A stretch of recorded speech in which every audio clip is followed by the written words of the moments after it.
बिस्मिल्लाहिर्रहमानिर्रहीम। हम बात कर रहे थे second chapter how different factors affect human resource management. अभी हम बात करने जाएंगे जी वर्कफोर्स डाइवर्सिटी के हवाले से। So what is workforce diversity? एक ऑर्गेनाइजेशन में जब डिफरेंट कैरेक्टरिस्टिक्स के लोग आपस में मिल के काम कर रहे होते हैं, that is what is called as diversity. So जो personal characteristics of one individual हैं वो डिफ़र करते हैं दूसरे के साथ, लाइक एज है, लाइक जेंडर है, रिलीजन है, nationality and so many other factors. These are considered as basis of diversity. और ये आपकी जो ऑर्गेनाइजेशन की वर्कफोर्स है उसको क्या बना देते हैं, हेट्रोजीनियस बना देते हैं। ये हेट्रोजेनिसिटी ऑर्गेनाइजेशन के ऊपर इफेक्ट कर रही है। जस्ट टेक एन एग्जांपल, अगर आप किसी जगह पे काम कर रहे हैं और there are people from different background, different cultural context, उनकी लैंग्वेज फ़र्क हो सकती है। अगर एक मैनेजर को उस लैंग्वेज को सीखना पड़ता है या all must understand the language of the one individual. So इसी तरह से देयर आर मैनी थिंग्स जो कि ह्यूमन रिसोर्स मैनेजमेंट प्रैक्टिसेस को इफ़ेक्ट करती हैं। सो ये ट्रेंड आपको कंटिन्यू होता हुआ नज़र आता है कि जहाँ पे मल्टीनेशनल कॉरपोरेशंस काम कर रही हैं वहाँ पे people from different backgrounds, heterogeneous backgrounds आपको इकट्ठे काम करते हुए नज़र आते हैं। सो ये जो भी डिफरेंट बैकग्राउंड्स हैं ये उनके रूल्स रेगुलेशंस पॉलिसीज़ के ऊपर इफ़ेक्ट कर रहे होते हैं। Just take an example, if one is Muslim he might be asking for different breaks for prayers, और एक और बंदा शायद जुमे की छुट्टी की बजाय इतवार की छुट्टी चाहेगा because he has to attend the church, और उसने मंदिर जाना होगा या whatever. So these things have an impact upon the organisation. So how diversity affects the human resource management. Different organisations के ऊपर डिफरेंट इफेक्ट नज़र आते हैं। लाइक उनकी हायरिंग डिफ़र करती है। जो हमारे पास डाइवर्सिटी है इसमें दो किस्म की डाइवर्सिटी हमें नज़र आते हैं। एक को हम कहते हैं एक्टिव डाइवर्सिटी और एक को कहते हैं पैसिव डाइवर्सिटी। एक्टिव डाइवर्सिटी वो है जिसमें ऑर्गेनाइजेशंस अपने डिफरेंट पॉलिसीज़ प्रोसीजर्स के थ्रू डाइवर्सिटी को एब्जॉर्ब करने की कोशिश करती है to bring more diversity into the organisation. Because diversity को हम पॉजिटिव मानों में लेते हैं, because it will give you different ideas, different skill sets, knowledge का सेट आपके पास डिफर करता है जो ऑर्गेनाइजेशनल प्रोडक्टिविटी को बेहतर कर सकता है। और पैसिव डाइवर्सिटी हम उसको कहते हैं जहाँ पे ऑर्गेनाइजेशन खुद कोशिश नहीं करती डाइवर्स होने की, बट जैसे डाइवर्सिटी होती है वो उसको रोकने को भी तैयार नहीं होती।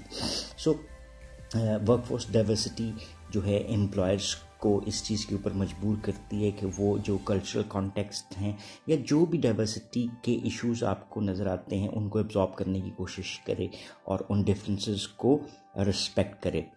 जैसे अगर हम कहते हैं कि एक ऑर्गेनाइजेशन में अगर डिफरेंट कल्चरल बैकग्राउंड्स के साथ, वैल्यूज़, नीड्स के साथ लोग काम कर रहे हैं तो उनको उसको ऑनर करना पड़ता है by law, by rules and regulations. So organisational practices might change. So diversity के इश्यूज़ के साथ ही हमारे पास एक और बात आती है, that is what is a work life balance. This is a combination of two words, work and life. Work is considered as those 8 hours upon which an individual is hired for a job, and life is his personal space, जो कि अगर 24 घंटे हैं तो समझे 16 घंटे वो घर रहता है तो वो उसकी लाइफ है। So work is with the organisation and employees and life is with his family. जब तक कि ये दो सेक्शंस में आपको बैलेंस नहीं रखना आता आप अच्छा काम नहीं कर सकते। सो ये बैलेंस कैसे है? जैसे ये अगर एक ऑर्गेनाइजेशन है और ये एक लाइफ है तो ऑर्गेनाइजेशन में जो स्ट्रेस होगी ये किधर जाएगी? This will jump to life. और अगर लाइफ में स्ट्रेस है तो this will jump to the work part of an individual employ. So इस हवाले से वर्क लाइफ बैलेंस जो है किसी भी ऑर्गेनाइजेशन के लिए बहुत ज़रूरी है कि वो अपने एम्प्लॉयज़ को एक बैलेंस्ड इन्वायरमेंट में काम करने में रख सके। सो जब ऑर्गेनाइजेशंस हैं वो डिफरेंट पॉलिसीज़ को अडॉप्ट करने की कोशिश करती हैं कि just take an exam of of flexi hours, flexible hours भी कहते हैं फ्लेक्सी आवर्स, कि आप अपनी मर्ज़ी से अपने घंटे चुन सकते हैं। For instance if organisation is working 8 to 6, तो हमारे पास ये 10 घंटे बने।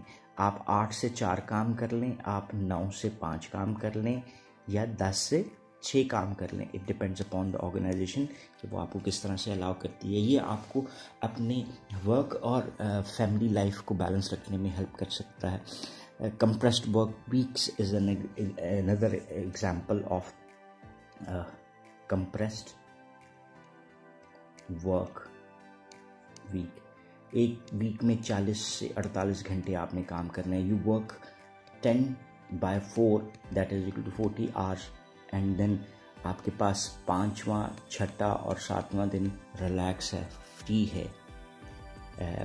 Then work from home is another example.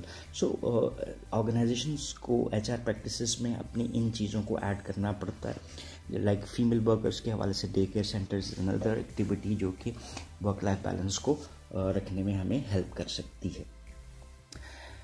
Then हम बात करते हैं जी लेबर सप्लाई की। लेबर सप्लाई क्या होती है?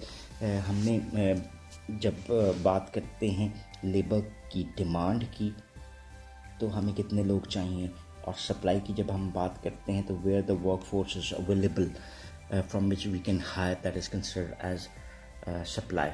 सो लेबर सप्लाई के हवाले से यूनाइटेड स्टेट्स के हवाले से बात की जाती है कि क्या लेबर सप्लाई अब इनफ है। Just take an example of Canada, कि वहाँ पे आपको इमिग्रेशन पॉलिसीज़ नज़र आती हैं जहाँ पे वो स्किल्ड वर्कर्स को हायर करने की बात करते हैं फ्रॉम डिफरेंट नेशंस।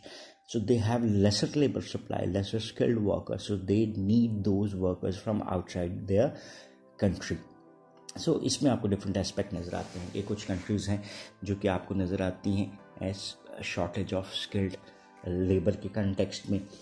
फिर इसमें एक और कॉन्टेक्स्ट भी नज़र आता है कि human population is growing rapidly, तो वहाँ पर आपको जो below 20 years 25 years of age बहुत ज़्यादा पॉपुलेशन नज़र आती है, और जो पुराने वर्कर थे वो near to retirement, so they are lesser people who are उस एज के हवाले से कि वो उनको रिप्लेस कर सकें।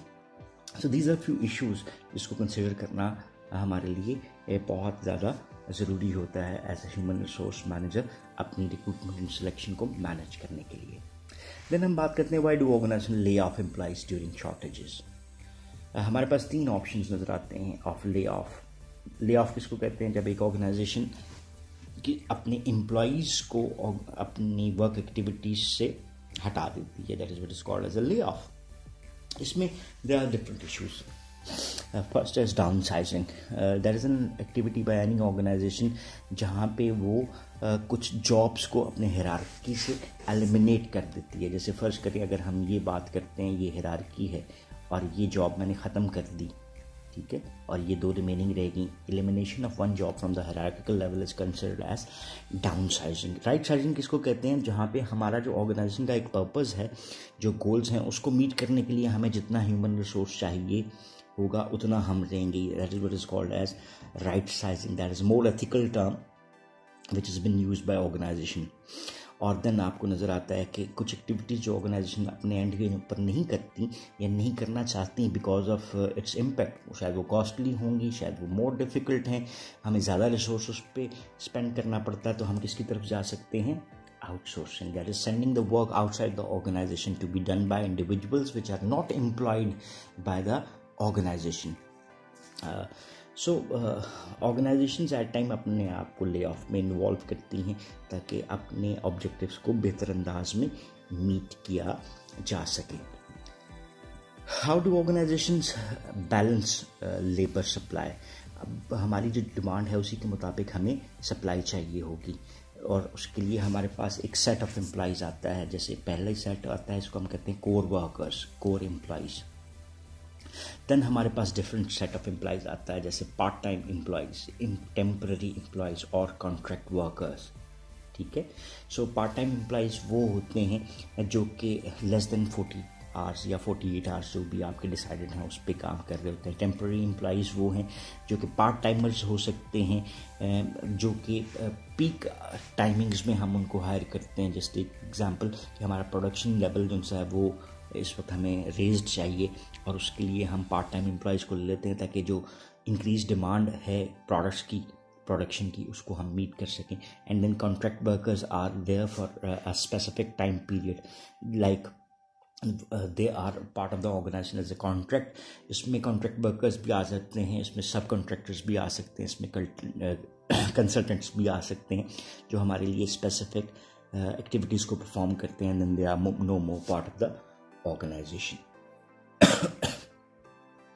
सो ये कंटीजेंट वर्कर्स जिनसे हैं ये इशू क्या क्रिएट करते हैं, वो जो कोई कोर एम्प्लॉइज़ हैं ये हमारे लिए डिफरेंट रूल्स एंड रेगुलेशंस के ऊपर काम कर रहे होते हैं। They might be hired for a long time period, retirement लेंगे, ओल्ड एज बेनिफिट फंड्स लेंगे, प्रोविडेंट फंड्स लेंगे and so many things like that. लेकिन जो हमारे पास पार्ट टाइम वर्कर्स हैं वो बेनिफिट एक्वायर नहीं कर सकते, लेकिन उनकी सैलरीज की रेंज फ़र्क होती है, उनकी कमिटमेंट का लेवल कम होता है, they are less loyal to the organisation, less motivated to work. So ये वो इश्यूज़ हैं जो कि ऑर्गेनाइजेशन को रिजॉल्व करने पड़ते हैं कि उनको मोटिवेट करना है कि वो बेहतर अंदाज में काम कर सकें। It tends to be a little bit more different than that. So अभी हम यहीं तक अपने काम को देखते हैं कि इसमें जो डिफरेंट इश्यूज़ हमें नज़र आते हैं वो बिहेवियरल भी हो सकते हैं, फाइनेंशियल इश्यूज़ भी हो सकते हैं।